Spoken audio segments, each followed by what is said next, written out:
Hey guys, so today is a beautiful day, so I thought I would do the lesson outside. So we were talking about Abraham and his family with Sarah and Isaac and Rebecca and Jacob and Esau and Jacob's 12 sons. So you still have to know all of the 12 sons for this lesson to understand the brothers and where they're coming from, okay? So this is starting a new session in our lesson. So we do have two new memory verses. So we have the one that we've had since August that we've added verses to, and then we have two new ones. So what we're going to do is I'm going to go ahead and just read them to you right now, and at the end of this video we will post the verses so that you can stop it and look at it and do what you need to learn the verses, okay? So with the verses, you will have a chance to earn $4, $5, $6 with just the verses alone, okay? All right, so John 1:1-4. In the beginning was the Word, and the Word was with God, and the Word was God. He was with God in the beginning. Through him all things were made. Without him nothing was made that has been made. In him was life, and that life was the light of man. Okay? Now it is Psalms 46:1. God is our refuge and strength, an ever-present help in trouble. Now it is Romans 8:28a. And we know that in sorry guys, I'm going to reread that, okay? Romans 8:28a. And we know that in all things God works for the good of those who love him. Okay? So those are your memory verses for this 4 weeks, okay? All right. I am going to try and do the whole lesson today. It might be a little lengthy, but this way we don't have two different videos going out, because normally you would have 2 days of story time during the week, and I'm just going to do all of story time in the one session. And I know that red team would normally have story first and then blue team would have it second, but this will just be an overall thing. Next week I will do an overall thing of just history, and then I will try to break it up from then on with the groups that you're supposed to have, okay? So for right now it's going to be everybody, both red and blue team, doing the same thing, okay? All right, so we're going to talk a little bit about dreams, okay? So do you ever have dreams? What are your dreams about? Do you ever daydream? So if you don't know the difference, daydream means like you're doing your business and all of a sudden you're just kind of focused on something else, and it's like your mind just took you somewhere else, and that's called a daydream. So it's almost like you're thinking about something else at the same time as you're awake during the day. So that's called a daydream. And the dreaming is at night when you're asleep, okay? All right, so some of us remember our dreams. I don't always remember mine, and you probably don't either. But sometimes I do. If it's pretty impactful, I remember my dreams, and it's pretty cool, because then I can tell my kids, or I can tell friends. I say, hey, look, listen to my dream. It was a crazy dream last night. But some of us don't remember our dreams.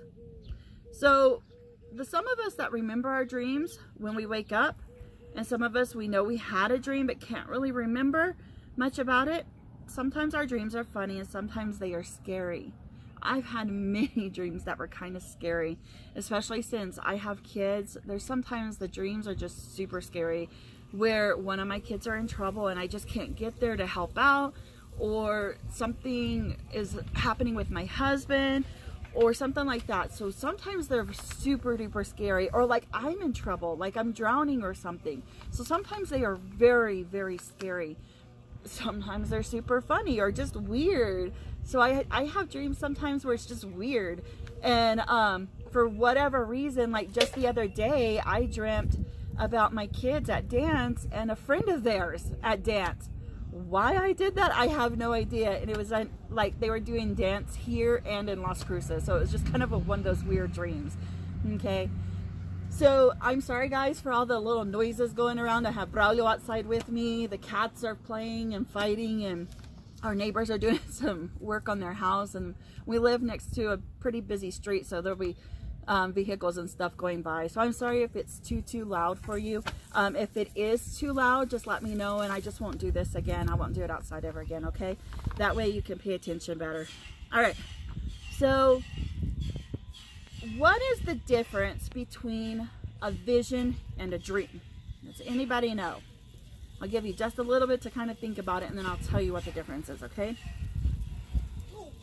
So a vision is a thought or idea that God sends to someone in a dream or daydream.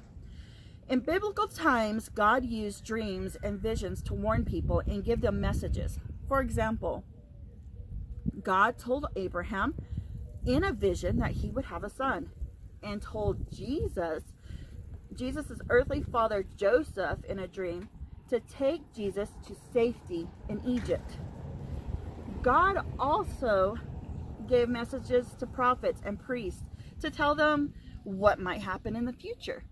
Okay? So how does God give us messages today? Does anybody know? In the New Testament, God told Paul to tell us that the time of special messages from dreams and visions would end. We now have a precious book that gives us God's message, the Bible. So the Bible tells us all about God and how he wants us to live so that we can go to heaven. All of us are special to God. We each have the same opportunity. How does God give us messages today? Or send us messages? God dang it. How does God give messages to us today? Well, in the New Testament, God told Paul to tell us that the time of special messages from dreams and visions would end.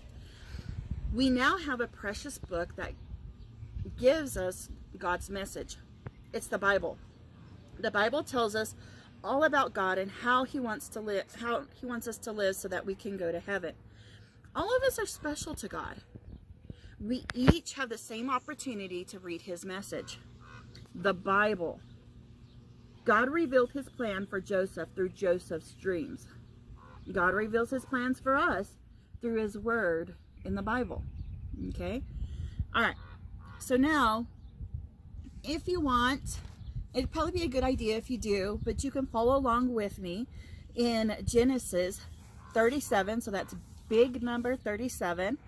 And it'll be little numbers 1 through 11. Okay, so we're going to be in big number 37 for a while, and then we're going to move over to big number 39 and the big number 40. Okay, so for right now we're going to do Genesis chapter 37, which is the big number 37, verses 1 through 11, which are the little numbers 1 through 11. Okay, and if you need some time to get to it, just pause the video and then you can get to it and then continue with the video. Okay, all right, so Genesis 37 1 through 11. Jacob lived in the land where his father had stayed, the land of Canaan. This is the account of Jacob's family line. Joseph, a young man of 17, was tending the flocks with his brothers, the sons of Bilhah and the sons of Zilpah, his father's wives, and he brought their father a bad report about them. Now Israel loved Joseph more than any of his other sons, because he had been born to him in his old age, and he made an ornate robe for him. That means that it's the colorful robe, okay? So ornate just means very decorative, okay?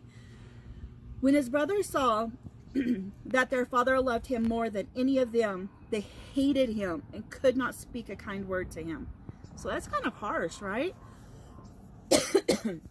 It would be hard for me to hate any of my siblings, and I sure hope it would be hard for my kids to hate each other.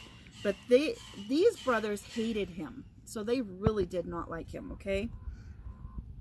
Joseph had a dream, and when he told it to his brothers, they hated him all the more. He said to them, "Listen to this dream I had. We were binding sheaves of grain out in the field when suddenly my sheaf rose and stood upright." So if you can see this poor little kitty, this is Kovu. He likes to visit us. Okay, so I'm sorry. He might get in the way, but we'll just ignore him and hopefully he'll go away, okay? All right. So, we were binding sheaves of the grain out in the field when suddenly my sheaf rose and stood upright. while your sheaves gathered around mine and bowed down to it." His brothers said to him, "Do you intend to reign over us? Will you actually rule us?" And they hated him all the more because of his dream and what he had said. Then he had another dream, and he told it to his brothers. "Listen," he said, "I had another dream, and this time the sun and moon and 11 stars were bowing down to me." When he told his father as well as his brothers, his father rebuked him and said, "What is this dream you had? Will your mother and I and your brothers actually come and bow down to the ground before you?" His brothers were jealous of him, but his father kept the matter in mind. Okay? So Jacob showed Joseph special attention by giving him a beautiful coat, okay, which was probably a long tunic, which is just those long, like, some of you probably know, they're the jackets that kind of go down maybe mid-thigh, maybe down to your knees. So long jackets, they go well past your butt, okay, so well past your hips, okay. All right. And it had sleeves worn by very rich people. So the sleeves were probably long, and they were very ornate, which means they were very decorative, very colorful. The whole coat was very, very colorful. Okay. So why do you think Jacob gave Joseph such a special gift?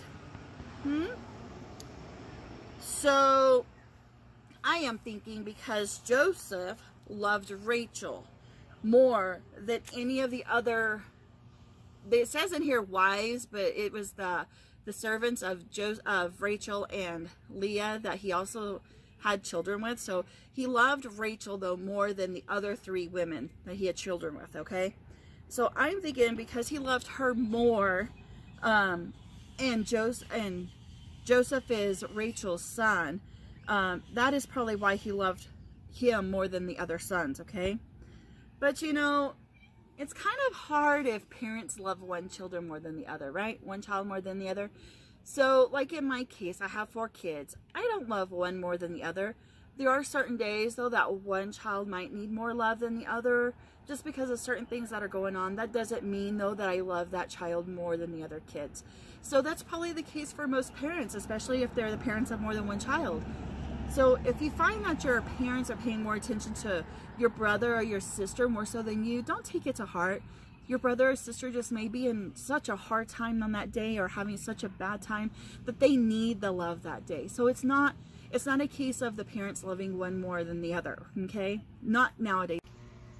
Okay, guys, so it might be a little weird because we had to switch phones. My phone basically died on me, and so we're switched phones. So I'm going to try and pick it up where I just left off on the first little bit that I was doing, okay?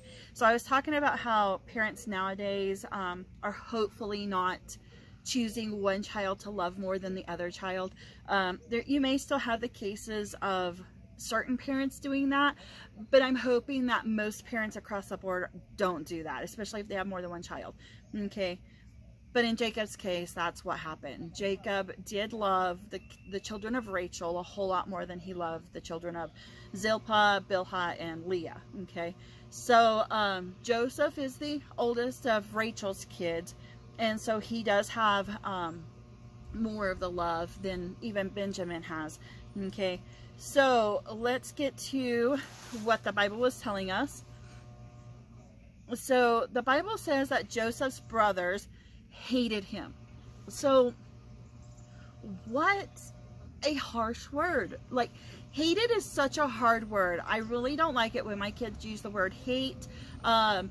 It's just not a very nice word. It's not a very pleasant word. If I tell them if you don't like something, don't say you hate it. Just say I don't like it, or I dislike that item, or it's just not one of my favorite things. But we try really hard not to use the word hate because it is a very, very harsh word, okay? But that's what happened, is that Joseph's brothers hated him, okay? So we know that Joseph's brothers hated him because they were jealous of their father's love for Joseph, okay? But what did Joseph do to make his brothers hate him even more? Can anyone guess from what we just read? Not only did he get that beautiful coat, the very ornate, colorful, beautiful coat from Jacob, but also he bragged about his dreams. So Joseph loved God and knew that God had given him these special dreams. He was probably excited and knew that God had given him those special dreams to help his family. So when you have a special talent, like Joseph has a special talent of having dreams and being able to almost predict the future type thing, it's a special talent that God has given him. So, you know, if I have a special talent, I like to brag about it. And it's sometimes really hard to not brag about it because you're excited. You're excited that you have something that sets you apart from somebody else, right? So that's what's happening with Joseph. He doesn't realize what he's doing with his dreams is causing his brothers to dislike him more than what they were, okay? And so he is just excited because he knows his dreams mean something and he loves God. And so he knows God has given him this special talent, okay? All right, so he just wanted to share his dreams with his family's house. But his family, even his father, wasn't as eager to hear about Joseph's dreams as they were. Okay, so now we're fixing to read as to why they may not be as eager to listen to them. Okay, so we're going to start where we left off. We're going to go to Genesis 37. So if you want to follow along, you can pause the video and find it again if you've lost it. But it's going to be in Genesis 37, big number 37. And we're going to do the little numbers 12 through 36. So this is kind of long. And so I may have to pause a little bit just to kind of wet my mouth a little bit, but we're going to try and get through it as quick as we can, okay? Okay. So now his brothers had gone to graze their father's flocks near Shechem. And Israel said to Joseph, "As you know, your brothers are grazing the flocks near Shechem. Come, I am going to send you to them." "Very well," he replied. So he went with him. "Go and see if all is well with your brothers and with the flocks, and bring word back to me." Then he sent him off from the valley of Hebron. When Joseph arrived at Shechem, a man found him wandering around in the fields and asked him, "What are you looking for?" He replied, "I'm looking for my brothers. Can you tell me where they are grazing their flocks?" "They have moved on from here," the man answered. "I heard them say, 'Let's go to Dothan.'" So Joseph went after his brothers and found them near Dothan. But they saw him in the distance, and before he reached them, they plotted to kill him. Okay, "Here comes that dreamer," they said to each other. "Come now, let's kill him and throw him into one of these cisterns and say that a fierce, ferocious animal devoured him. Then we'll see what comes of his dreams." A cistern is like a hole in the ground, like where they would gather water or they would trap animals or something from. Okay, so it's like a big, huge hole in the ground, okay? When Reuben heard this, he tried to rescue him from their hands. "Let's not take his life," he said. "Don't shed any blood. Throw him into this cistern here in the wilderness, but don't lay a hand on him." Reuben said this to rescue him from them and to take them back to his father. So when Joseph came to his brothers, they stripped him of his robe, the ornate robe he was wearing, and they took him and threw him into the cistern. The cistern was empty. There was no water in it. As they sat down to eat their meal, they looked up and saw a caravan of Ishmaelites coming from Gilead. Their camels were loaded with spices, balm, and myrrh, and they were on their way to take them down to Egypt. Judah said to his brothers, "What will we gain if we kill our brother and cover up his blood? Come, let's sell him to the Ishmaelites and not lay a hand on him. After all, he is our brother, our own flesh and blood." His brothers agreed. So when the Midianite merchants came by, his brothers pulled Joseph up out of the cistern and sold him for 20 shekels of silver to the Ishmaelites, who took him to Egypt. When Reuben returned to the cistern, he saw that Joseph was not there. He tore his clothes. He went back to his brothers and said, "The boy isn't there. Where can I now turn? Where can I turn now?" Then they got Joseph's robe, slaughtered a goat, and dipped the robe in the blood. They took the ornate robe back to their father and said, "We found this. Examine it to see whether it is your son's robe. He recognized it and said, it is my son's robe. Some ferocious animal has devoured him. Joseph has surely been torn to pieces. Then Jacob tore his clothes, put on sackcloth, and mourned for his son many days. All his sons and daughters came to comfort him, but he refused to be comforted. No, he said, I will not continue to mourn until I join my son in the grave. Sorry, let me read that again. He said, I will continue to mourn until I join my son in the grave. So his father wept for him. Meanwhile, the Midianites sold Joseph into Egypt to Potiphar, one of Pharaoh's officials, the captain of the guard. Okay. All right. So, Joseph was only 17 years old. He put his trust in God. Joseph knew that his dreams had a purpose and that one day God would bring those dreams to life. Joseph had some very difficult experiences before God fulfilled Joseph's dreams. His brothers hated him so much that they wanted to kill him. His brother Reuben convinced them to sell Joseph to slave traders from Egypt for ½ pound of silver. Actually, that's not true. It was Judah who said to sell him. So it was Judah. It wasn't Reuben. It was Judah. I'm going to have to mark this in our book. Our book is wrong. Interesting. So anyway, Judah convinced his brothers to sell Joseph to the traders, okay? Reuben's the one who convinced them not to kill him. Because he says, what will happen if we kill him? He's our brother, right? So it wouldn't look good. So Judah sees these merchants coming, and he knows that they're traders. So he's saying, hey, what are we going to get from killing Joseph? We're not going to get anything from it. In fact, our dad may hate us more or dislike us more, right? So he's saying, why don't we get something out of this? We'll sell them to those traders over there. Let's do it for how many? ½ pound of silver. And that way we have something out of it, right? So they did. They did it without Reuben being there. Maybe because Reuben might have talked them into not selling them, right? Maybe that's the case. But then when Reuben gets back, what happened? He doesn't find Joseph. So now he's upset. He's like, what are we going to do? We have Joseph's coat here. How are we going to explain that? And so they decided to what? To kill a goat. To kill a goat and dip Joseph's blood, or the goat's blood, all over Joseph's coat and pretend that an animal had devoured him. How awful is that, guys? That is so awful. So when the brothers get back to Jacob, they hand Jacob the coat.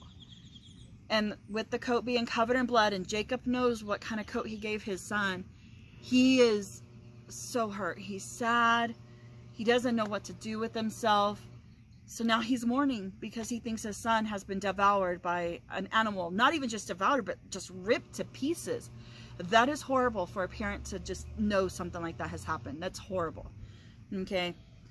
All right. So now let's talk about what happens to Joseph when he gets to their destination with the merchants. Okay. So we are actually going to skip chapter 38. And we're going to go on to chapter 39, okay? So we're going to go to the big numbers, 39, still in Genesis. And I am going to read verses 1 through 4, okay? So it's the little numbers 1 through 4, okay? All right. So now Joseph had been taken down to Egypt. Potiphar, an Egyptian who was one of Pharaoh's officials, the captain of the guard, bought him from the Ishmaelites who had taken him there. The Lord was with Joseph so that he prospered, and he lived in the house of his Egyptian master. When his master saw the Lord was with him and that the Lord gave him success in everything he did, Joseph found favor in his eyes and became his attendant. Potiphar put him in charge of his household, and he entrusted to his care everything he owned. Okay, so already things are kind of looking up for Joseph, right? Okay, so Potiphar is a powerful official in the Pharaoh's court. So Potiphar bought Joseph from the Ishmaelites, okay? God used Joseph's good character to give him success. So his good character means it's like his personality. He's kind and nice and doesn't want ill will to anybody. Okay, so he's got really good character. Most of you kids know what the character counts are in school and stuff like that. So it's the same thing, okay? So God used his good character, okay? Potiphar trusted Joseph enough to give him responsibility for running the entire house.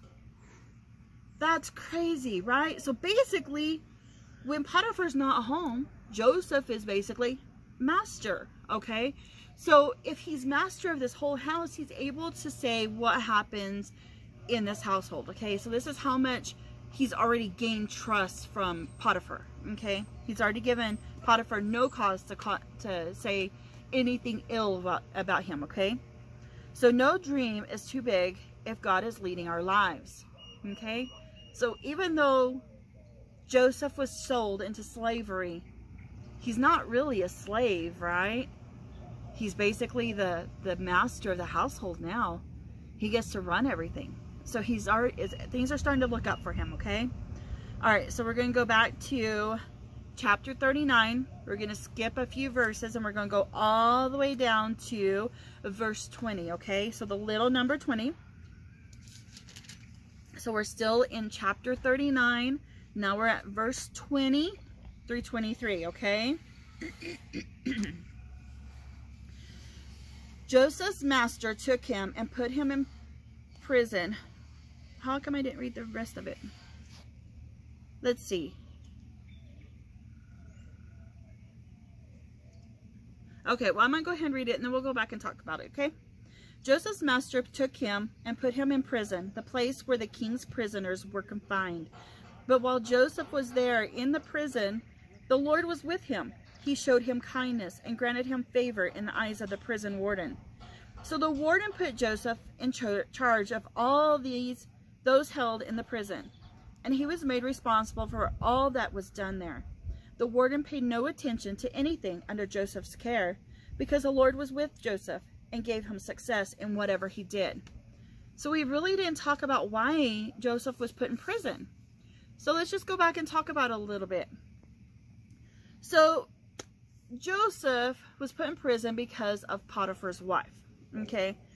So what happened was that Potiphar's wife was trying to seduce Joseph, which means she was trying to get him to do stuff that he was not comfortable in doing. One, because he wasn't her husband, and two, because he worked for her husband. So he was not comfortable in doing what Potiphar's wife was trying to get him to do, okay? So because Potiphar's wife was trying to seduce Joseph and Joseph turned her down, she lied to Potiphar when he got home and said that he had tried to sleep with her. He had tried to make advances against her. And so because of her lying, Joseph was sent to prison, okay? So unfortunately, Potiphar's wife was a liar. She accused Joseph of trying to harm her, and Potiphar believed her. He put Joseph in Pharaoh's jailhouse.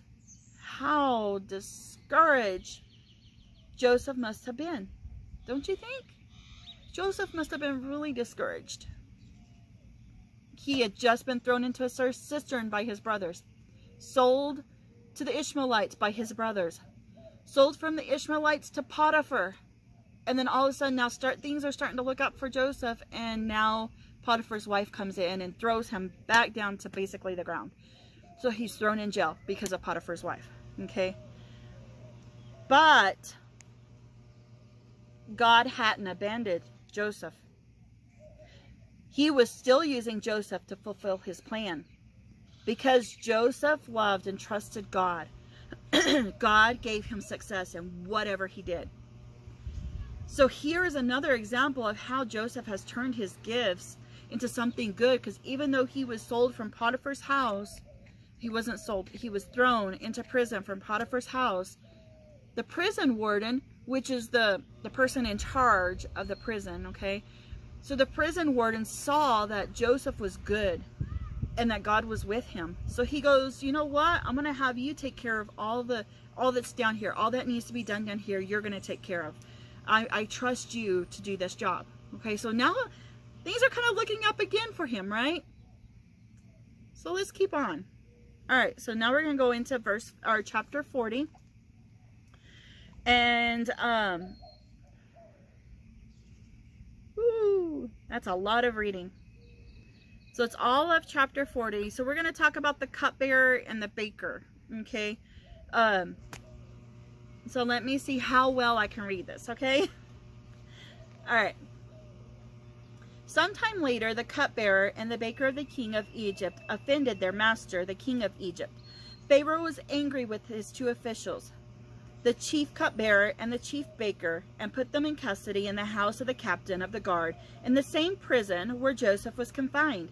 The captain of the guard assigned them to Joseph, and he attended them.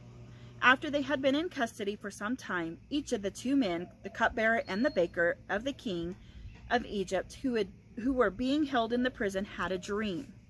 The same night, and each dream had a meaning of its own. When Joseph came to them the next morning, he saw that they were dejected. That means that they were just like upset. They didn't know what to do. Okay. So he asked Pharaoh's officials who were in custody with him in his master's house. Why do you look so sad today? We both had dreams, they answered, but there is no one to interpret them. Then Joseph said to them, do not interpretations belong to God? Tell me your dreams. So the chief cupbearer told Joseph his dream. He said to him, in my dream, I saw a vine in front of me, and on the vine were 3 branches. As soon as it budded, it blossomed, and its clusters ripened into grapes. Pharaoh's cup was in my hand, and I took the grapes, squeezed them into Pharaoh's cup, and put the cup in his hand. This is what it means, Joseph said to him. The 3 branches are 3 days. Within 3 days, Pharaoh will lift up your head and restore you to your position. And you will put Pharaoh's cup in his hand, just as you used to do when you were his cupbearer. But when all goes well with you, remember me and show me kindness. Mention me to Pharaoh and get me out of this prison. I was forcibly carried off from the land of the Hebrews, and even here I have done nothing to deserve being put in the dungeon. When the chief baker saw that Joseph had given a favorable interpretation, he said to Joseph, I too had a dream. On my head were 3 baskets of bread. In the top basket were all kinds of baked goods for Pharaoh. But the birds were eating them out of my basket on my head. This is what it means, Joseph said. The 3 baskets are 3 days. Within 3 days, Pharaoh will lift off your head and impale your body on a pole, and the birds will eat away at your flesh. Now the 3rd day was Pharaoh's birthday, and he gave a feast for all of his officials. He lifted up the heads of the chief cupbearer and the chief baker in the presence of his officials. He restored the chief cupbearer to his position, so that he once again put the cup into Pharaoh's hand. But he impaled the chief baker, just as Joseph had said to them in his interpretation. The chief cupbearer, however, did not remember Joseph. He forgot him. See, that's not good, right? All right, let's go on to 41. When 2 full years had passed, Pharaoh had a dream. He was standing by the Nile, when out of the river there came up 7 cows, sleek and fat. And they grazed among the reeds. After them, 7 other cows, ugly and gaunt, came up out of the Nile and stood beside those in the riverbank.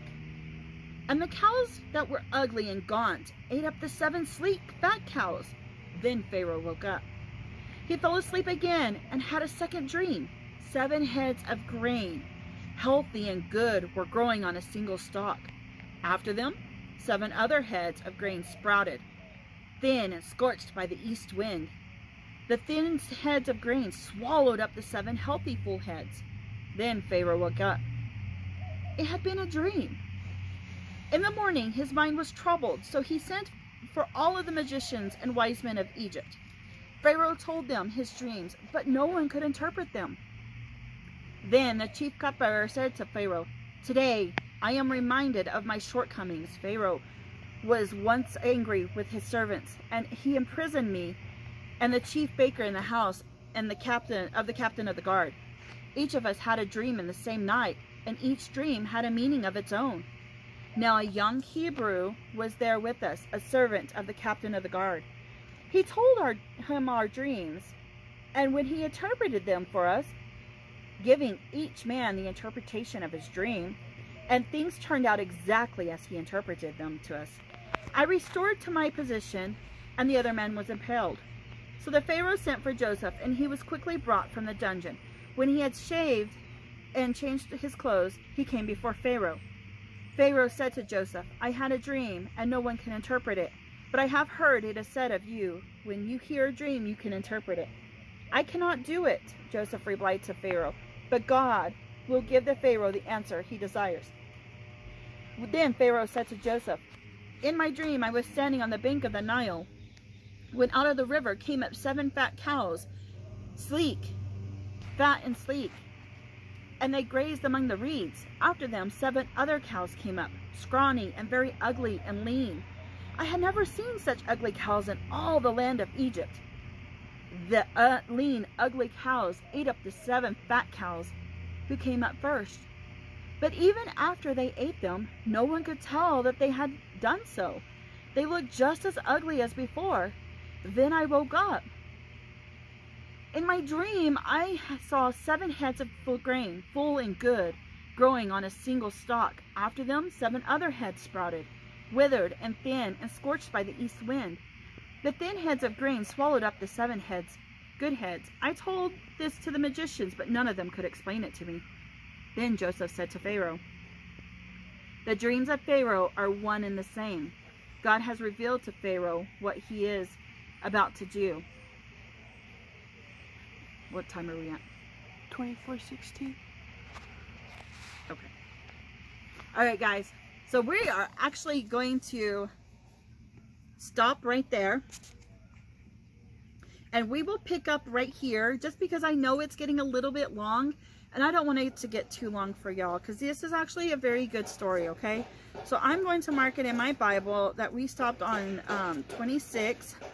And we need to start there whenever we start back again, okay? So look for another video in a couple of days. This will be the first video. This way you kind of get your 2 full classes, okay? So this will be okay. It's going to be all right. We're going to get through this just fine, okay? You just may have 3 videos all next week, all in a row, but that's okay. You can watch them as you need to. I have really only had 2 kids call and do what they need to do to get all of their Bible books. So don't forget to call me, tell me about this video, maybe tell me where we stopped at. So we stopped in Genesis 41, verse 26. You may want to tell me where we stopped at. That way I know for sure you watched this video.